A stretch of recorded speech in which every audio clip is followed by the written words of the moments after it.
This is Reena Singh and please welcome Biowaves. कैसे हो आप सब? उम्मीद करती हूँ अच्छे होंगे, स्वस्थ होंगे और मन लगाकर पढ़ाई कर रहे होंगे। तो चलो शुरू करते हैं। लास्ट क्लास में हमने पढ़ा था नियंत्रण और समन्वय पौधों में कैसे होता है, या पौधों में जो गतियां होती हैं वो कैसे होती हैं। तो हमने एक चीज पढ़ी थी कि जो पौधों में गतियां होती हैं वो किस वजह से होती है? पादप हार्मोन्स की वजह से। ठीक है, पादप हार्मोन्स यानी कि फाइटो हार्मोन्स। मोटा मोटा समझा देती हूँ। पादप हार्मोन्स एक्चुअल में होता क्या है? पादप हार्मोन्स वो कार्बनिक यौगिक हैं जो प्राकृतिक रूप से पौधों में मौजूद रहते हैं। ठीक है, प्राकृतिक रूप से पौधों में मौजूद रहते हैं और पौधे की वृद्धि या उसकी उपापचय क्रियाओं में कंट्रोल करते हैं, या बोल सकते हो कि उसकी वृद्धि में, उसकी उपापचय क्रियाओं में सहायक होते हैं। क्या कहलाते हैं? पादप हार्मोन्स। तो ये क्या करते हैं? एक हिस्से से, पौधे के एक हिस्से से जब संवहन होता है तो पौधे के एक हिस्से से दूसरे हिस्से में जाकर पौधों में कंट्रोल किसे करते हैं? उसकी गतियों को, उसकी वृद्धि को और उसमें होने वाली मेटाबॉलिक प्रोसेस यानी कि उपापचय क्रियाओं को क्या करते हैं? कंट्रोल करते हैं। तो इस तरीके से हम इन्हें क्या बोल सकते हैं? वृद्धि नियंत्रक पदार्थ। समझ रहे हो? वृद्धि नियंत्रक पदार्थ क्या बोल सकते हैं? वृद्धि नियंत्रक पदार्थ। ठीक है, क्यों? क्योंकि ये क्या करती हैं? एक हिस्से से दूसरे हिस्से में जाके पौधे की गति को, पौधे की वृद्धि को, उसमें होने वाली उपापचय क्रियाओं को कंट्रोल करते हैं। कई बार क्या होता है कि ये पौधे में मौजूद नहीं होते, ठीक है, लेकिन प्राकृतिक रूप से हमारे एनवायरनमेंट में, हमारे वायुमंडल में पाए जाते हैं। और काम कैसे करते हैं? सेम टू सेम पादप हार्मोन वाले ही काम करते हैं, लेकिन पौधों में मौजूद नहीं रहते। ध्यान रखना, पादप हार्मोन या वो कार्बनिक यौगिक जो नेचुरल तरीके से पौधों में तो मौजूद नहीं है लेकिन प्रकृति में मौजूद है, लेकिन काम कैसा कर रहे हैं वो? पादप हार्मोन्स के द्वारा। ठीक है, तो उन्हें क्या बोलेंगे हम? कुल मिलाकर इन वाले पादप हार्मोन्स को वो जो प्रकृति में या जो पौधों में प्राकृतिक रूप से मौजूद है और जो इन्वायरमेंट में मौजूद है यानी कि पौधों में मौजूद नहीं है, दोनों को मिलाकर हम क्या बोल सकते हैं? वृद्धि रोधक नियंत्रक पदार्थ। ठीक है, तो अब अगर हम शब्दों का एक सुसंगठित रूप जिसे बोल सकते हैं, या एक डेफिनेशन आप जिसे बोल सकते हैं, वो लिखे तो वो कैसे लिखी जाएगी? थोड़ा ध्यान देना, या आप इसका एक स्क्रीनशॉट ले लो। बहुत बहुत इंपॉर्टेंट टॉपिक है, very very and most important topic आपसे बोल सकते हो। अक्सर वन लाइनर क्वेश्चंस में ये आपके कई जो कॉम्पिटिटिव एग्जाम्स होते हैं उसमें पूछा जाता है, जैसे कि आपका सीटेट हुआ, यूपी टेट हुआ और टीजीटी पीजीटी, तो अक्सर कहीं ना कहीं इनसे क्वेश्चंस हो ही जाते हैं। और आपका जो नॉर्मल सिलेबस है यानी कि NCERT class 9 10th, UP board class 9 और 10th, अक्सर इनसे क्वेश्चंस आते हैं। तो बहुत इंपॉर्टेंट टॉपिक है, ध्यान से पढ़ना, मिस मत करना और अच्छे से स्क्रीनशॉट ले लो अगर आप चाहते हो तो। ठीक है, अब इसकी आगे डेफिनेशन की तरफ बढ़ते हैं। पादप हार्मोन्स होते क्या हैं? तो पादप हार्मोन्स विशेष कार्बनिक यौगिक है। क्या है? विशेष कार्बनिक यौगिक जो पौधे की विभोज्यता की कोशिकाओं यानी कि मेरिस्टेमेटिक सेल्स, आगे बढ़ने से पहले बता दूं मेरिस्टेमेटिक सेल्स क्या होती है? पौधे की वो सेल्स जिनमें विभाजन होता है। ठीक है, विभाजन तीव्र गति से होता है अन्य कोशिकाओं के मुकाबले, तो वो सेल्स क्या कहलाती है? विभोज्यता की, नाम से पता चल रहा है विभाजन वाली सेल्स। ठीक है, जिनमें विभाजन तेजी से होता है पौधे के और हिस्सों के मुकाबले। विकास करती नई पत्तियां। ठीक है, विकास करती पत्तियां यानी कि नवोद्भिद जो अंकुर होते हैं, जो नवोद्भिद पत्तियां होती हैं, उनके बारे में बात की गई है। और फलों में प्राकृतिक रूप से उत्पन्न होते हैं। वापस देखो, पादप हार्मोन्स विशेष कार्बनिक यौगिक हैं जो पौधे की विभोज्यता की कोशिकाओं में, विकास करती पत्तियों में व फलों में प्राकृतिक रूप से उत्पन्न होते हैं। ये क्या करते हैं? जब हार्मोन्स का परिवहन होता है या पौधों में जो परिवहन होता है वो एक सेल से दूसरी सेल तक जब पहुंचता है, या संवहन के द्वारा जब वो एक सेल से दूसरी सेल या दूसरे भागों तक पहुंचता है, वहां जाकर वो पौधे के अंगों की वृद्धि, उनकी मेटाबॉलिक जो प्रोसेस है यानी कि आपकी उपापचय क्रिया जो होती है उन्हें कंट्रोल करते हैं। ठीक है, ये इनका मुख्य काम होता है। कई बार ये प्राकृतिक रूप से मौजूद नहीं होते प्लांट्स के अंदर, लेकिन नेचर में मौजूद होते हैं, तो वो भी आपकी पादप हार्मोन की श्रेणी में ही रखे जाते हैं। अब इनके टाइप्स के बारे में बात करते हैं कि इनके टाइप्स कितने होते हैं। सबसे पहले ऑक्सिन। ऑक्सिन वो पादप हार्मोन है जिसे 1880 में डार्विन ने डिस्कवर किया था। किसने डिस्कवर किया था? डार्विन ने। अब इसके जो मेन मुख्य कार्य है वो क्या क्या है? सबसे पहले शीर्ष प्रभाविता यानी कि आपकी एपिकल डोमिनेंस, इसके बारे में बता जरूरी है। कई बार क्या होता है कि कोई प्लांट है वो बढ़ रहा है, उसकी ब्रांचेस है, ये आपका एक प्लांट है, ठीक है, और ये इसकी लेटरल ब्रांचेस है। जब तक ये बढ़ती रहेगी तब तक ये सही से अपनी ग्रोथ नहीं कर पाएगी। वापस देखो, जब तक ये एपिकल जो बढ़ है ये अच्छे से बढ़ती रहेगी, ये ग्रोथ नहीं कर पाएगी, ठीक है। लेकिन अगर हम इसे काट दें और यहाँ पर ऑक्सिन लगा के अगार का टुकड़ा लगा दें तो भी ये ग्रोथ नहीं कर पाएगी। लेकिन आप सीधे से काट दो, आप यहां से खत्म कर दो, तो आपकी लेटरल ब्रांचेस जो होती है ये वृद्धि करनी शुरू कर देती हैं। लेकिन हमने देखा कि जब हम इसे जो इसकी एपिकल जो बढ़ है हम उसे काट कर उस पे ऑक्सिन का एक टुकड़ा अगार के माध्यम से लगा देते हैं। क्या लगा देते हैं? यहाँ पे ऑक्सिन का एक टुकड़ा लगा देते हैं अगार के माध्यम से, तो भी जो ये लेटरल ब्रांचेस है ना नहीं बढ़ पाएगी। इससे क्या साबित हो रहा है कि एपिकल जो डोमिनेंस है वो किसकी वजह से होती है? एपिकल डोमिनेंस किसकी वजह से हुई? ऑक्सिन की वजह से, ठीक है। जैसे क्या बोलेंगे? शीर्ष प्रभाविता बिकॉज ऑफ ऑक्सिन की वजह से, ठीक है। क्वेश्चन बनता है यहाँ से कि शीर्ष प्रभाविता या एपिकल डोमिनेंस जो प्रोसेस होती है वो किसके कारण होती है? तो ऑक्सिन के कारण होती है। नेक्स्ट फिर आपका आता है पत्तियों का विलगन रोकता है। विलगन मतलब पत्तियों का अलग होना, पेड़ से पत्तियों का झड़ना। एक मौसम आता है जिसमें पत्तियां झड़ जाती है, लेकिन कुछ पेड़ों की पत्तियां टाइम से पहले झड़ जाती हैं, तो उस चीज को ऑक्सिन रोकता है, ठीक है। खरपतवार को नष्ट करता है, यानी कि जो एक्स्ट्रा आपके खरपतवार घास वगैरह होती है फसल में उसे ये रोकता है। एक पॉइंट और यहाँ आता है अनिषेक फलन, ठीक है। अनिषेक फलन ये इंपोर्टेंट है, मैं भूल गई थी, ध्यान से पढ़ना। अनिषेक फलन यानी कि पार्थेनोकार्पी क्या होता है? इस चीज को बढ़ावा कौन देता है? ऑक्सिन। अनिषेक फलन यानी कि पार्थेनोकार्पी को बढ़ावा देने का काम कौन करता है? ऑक्सिन। अब आप पूछोगे मैम अनिषेक फलन होता क्या है? भाई फल या बीज बनने के लिए क्या प्रोसेस जरूरी है? नेचर में जब आप अपने आसपास पौधों को देखते हो या फूलों को देखते हो तो क्या चीज देखते हो कि परागण यानी कि पोलिनेशन जरूरी होता है, निषेचन फर्टिलाइजेशन जरूरी होता है, और उसके बाद ही आपका फल या बीज बनता है। कुल मिलाकर परागण और निषेचन इन दोनों प्रक्रियाओं के फलस्वरूप ही आपके फल और बीज का निर्माण होता है। लेकिन कई बार क्या होता है कि उस परागण और निषेचन की प्रक्रिया हुए बिना भी हम फल या बीज उत्पन्न कर सकते हैं। तो उस प्रोसेस को यानी कि बिना निषेचन और बिना परागण की क्रिया कराए फलों को उत्पन्न करना या फलों को पैदा करना क्या कहलाता है? अनिषेक फलन कहलाता है। और ये फल बिना बीज के होते हैं, जैसे कि इसका एग्जांपल क्या है? केला और अनानास, ठीक है। एग्जांपल क्या रहेगा इसका? केला और अनानास। ये दोनों प्लांट्स ऐसे होते हैं कि इनमें परागण या पोलिनेशन और फर्टिलाइजेशन की जरूरत नहीं होती है और डायरेक्ट हम फल ग्रो कर सकते हैं।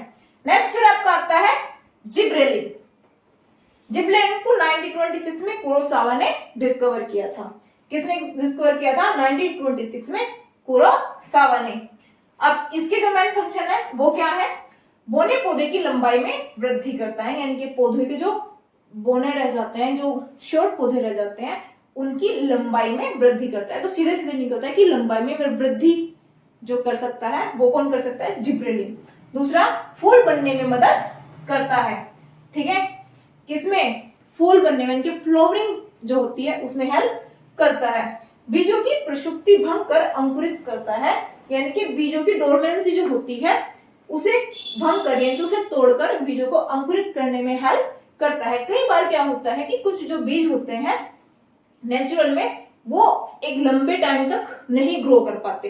नहीं, कुछ बीज तो आपने ऐसे टमाटर हुआ, मिर्च हुआ, आपने ऐसे ही डाल भी दिए। सपोज करो मिर्ची हुई और मिर्च को आपने कूटा मिक्सी वगैरह में और उसके जो बीज निकले वो आपने ऐसे ही आपके यहाँ पे गार्डन है उसमें डाल दिए तो वो बहुत जल्दी ग्रो कर जाते हैं। लेकिन कुछ बीज ऐसे होते हैं जो लंबे टाइम तक एक सोने वाली फेज में रहते हैं, सुसुप्त अवस्था में रहते हैं। तो उसकी वो सुषुप्ति, उसकी वो डोरमेंसी जो तोड़ता है वो कौन तोड़ता है? जिब्रेलिन। अगर जिब्रेलिन का छिड़काव उन बीजों के ऊपर कर दिया जाए तो वो बीज बहुत जल्दी अंकुरित हो जाते हैं, ठीक है। नेक्स्ट आता है कैम्बियम की सक्रियता को बढ़ावा देता है। जो काष्ठीय पौधे होते हैं, जो वुडी प्लांट होते हैं, जैसे कि आपका आम हुआ, आपका लिपस्टिक का पेड़ हुआ, कोई भी जो नेचुरल में काष्ठीय यानी कि वुडी प्लांट्स होते हैं, उसमें जो कैम्बियम होती है, जो एधा होती है, उसकी एक्टिवनेस को बढ़ा देता है, यानी कि उसको ग्रो करने में हेल्प करता है। नेक्स्ट आता है वृत्त आकार के फलों व फूलों का उत्पादन करता है। अगर जिब्रेलिन का छिड़काव फूलों या फलों के ऊपर कर दिया जाए तो वो फल या फूल यानी कि फ्रूट्स एंड फ्लावर एक जो नॉर्मल उनका साइज एक होती है उससे बड़े होते हैं, बड़े पैदा हो सकते हैं। तो सीधी सी बात है, कृषि में यानी कि फर्टिलाइजेशन जो आपका जो एग्रीकल्चर होता है उसमें कितनी हेल्प ये करता है। ठीक है, बड़े आकार के फलों फूलों का उत्पादन करने में हेल्प करता है इसका छिड़काव। नेक्स्ट फिर आपका आता है साइटोकाइनिन।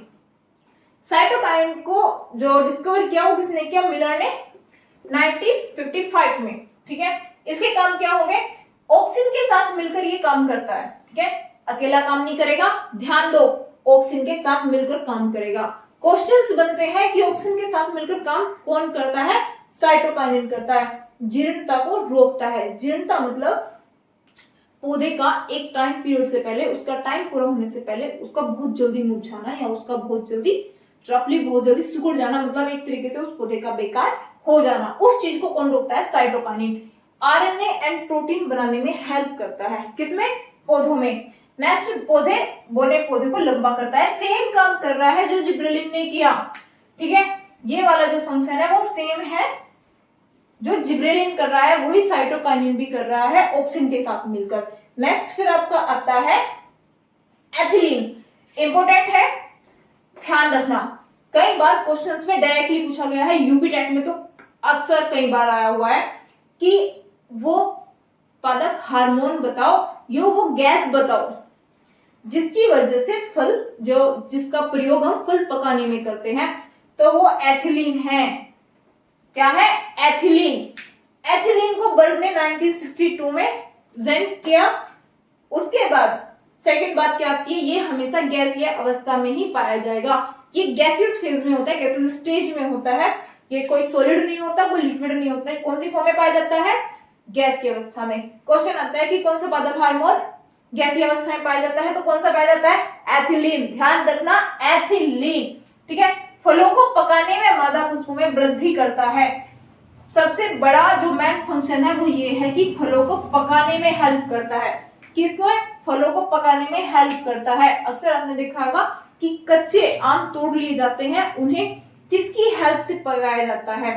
तो वो क्या है? एथिलीन। यानी कि कुछ जो फल होते हैं जो कच्चे तोड़ लिए जाते हैं पेड़ों से, उन्हें एथिलीन की हेल्प से पकाया जाता है। ठीक है, नेक्स्ट फिर मादा पुष्पों में वृद्धि करता है।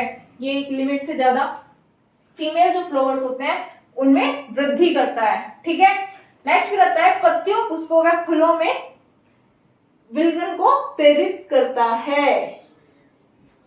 विल्गन, ठीक है, यानी कि बहुत जल्दी अगर पेड़ पर पके हुए फलों पर, पेड़ की पत्तियों पर या पेड़ के फूलों पर एथिलीन का छिड़काव कर दिया जाए या एथिलीन गैस को वहां कर दिया जाए, तो वो पत्तियां, वो पुष्प, वो फल उस पेड़ से बहुत जल्दी अलग हो जाते हैं, यानी कि झड़ जाते हैं टाइम से पहले। तो विल्गन का मतलब ही होता है अलग होना। क्या मतलब होता है? अलग होना।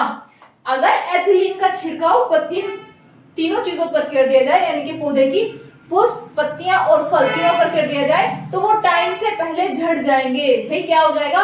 झड़ जाएंगे, अलग हो जाएंगे। तो उन्हें विल्गन में हेल्प कौन करता है? एथिलीन। क्वेश्चन ध्यान रखना, फलों को पकाने में किस गैस का यूज होता है? एथिलीन। कौन से कार्बनिक यौगिक का यूज होता है? एथिलीन। टाइम पीरियड से पहले फलों को कौन पका सकता है? एथिलीन। उसके बाद आता है फ्लोरीजेंस। ये भी एक हार्मोन है, पत्तियों में बनता है और फूलों के खिलने में मदद करता है। क्या होता है? पत्तियों में बनता है और फूलों के खिलने में मदद करता है। इसी वजह से इसे खिलने वाला या पुष्प खिलाने वाला हार्मोन भी कहा जाता है। क्या कहा जाता है? पुष्प खिलाने वाला हार्मोन। अब यहां से जो क्वेश्चंस निकल कर आते हैं, सॉरी क्वेश्चंस बाद में दिखेंगे। आपका ऑक्सिन हो गया, जिब्रेलिन हो गया, साइटोकाइनिन हो गया, एथिलीन हो गया एंड फ्लोरीजेंस हो गया। इसके बाद आपको एक आता है एब्सिसिक, यही लिख देती हूँ। ठीक है, क्या आता है?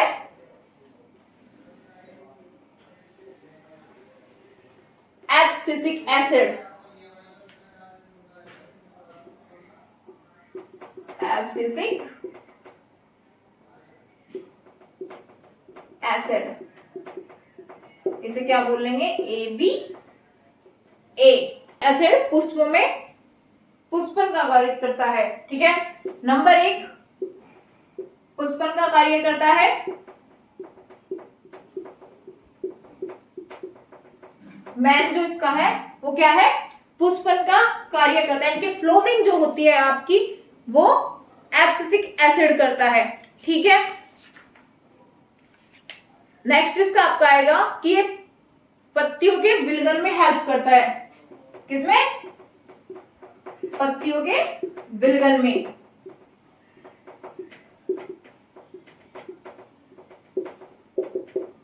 ध्यान देना, पत्तियों के विलगन में। और नेक्स्ट फिर है कि पुष्प की कलियों में बीजों की जो डोरमेंसी होती है, ठीक है, उनकी प्रसुप्त अवस्था होती है, उसे क्या करता है?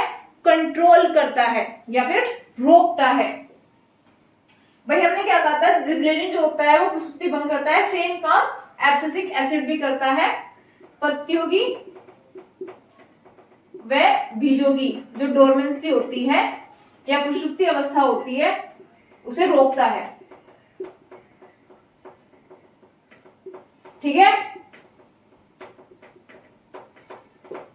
तो ये आपके पादप हार्मोन्स हो गए। जितने भी आपके फाइटो हार्मोन्स थे वो यहां पर खत्म हो जाते हैं। अब बात क्वेश्चंस की आती है कि यहां से क्वेश्चंस क्या क्या निकल के आ सकते हैं। एथिलीन से क्वेश्चंस क्या क्या आ सकते हैं ये मैंने आपको बता दिया। नेक्स्ट फिर आपके ऑप्शन से अगर क्वेश्चन पूछ सकते हैं तो ये होता है कि एपिकल डोरिमेंस में जो हार्मोन वर्क करता है वो क्या है? ऑक्सिन। ठीक है,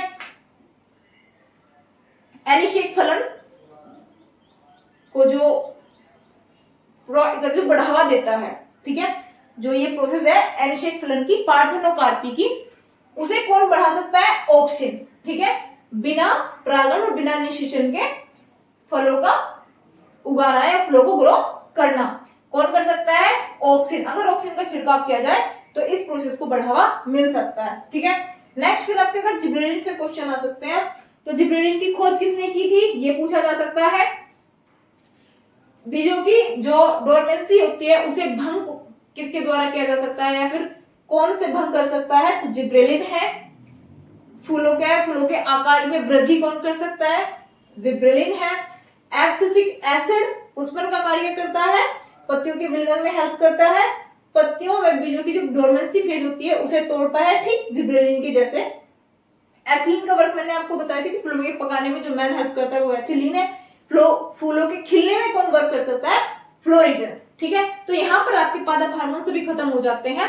अब हम नेक्स्ट क्लास में जीवों के हार्मोन्स के बारे में पढ़ेंगे, इनके प्राणियों में जो हार्मोन्स पाए जाते हैं उनके बारे में पढ़ेंगे। तब तक के लिए बाय बाय, टेक केयर, अपना ध्यान रखिएगा। और वीडियो अगर अच्छी लगे तो प्लीज शेयर, सब्सक्राइब और लाइक जरूर करें। Thank you.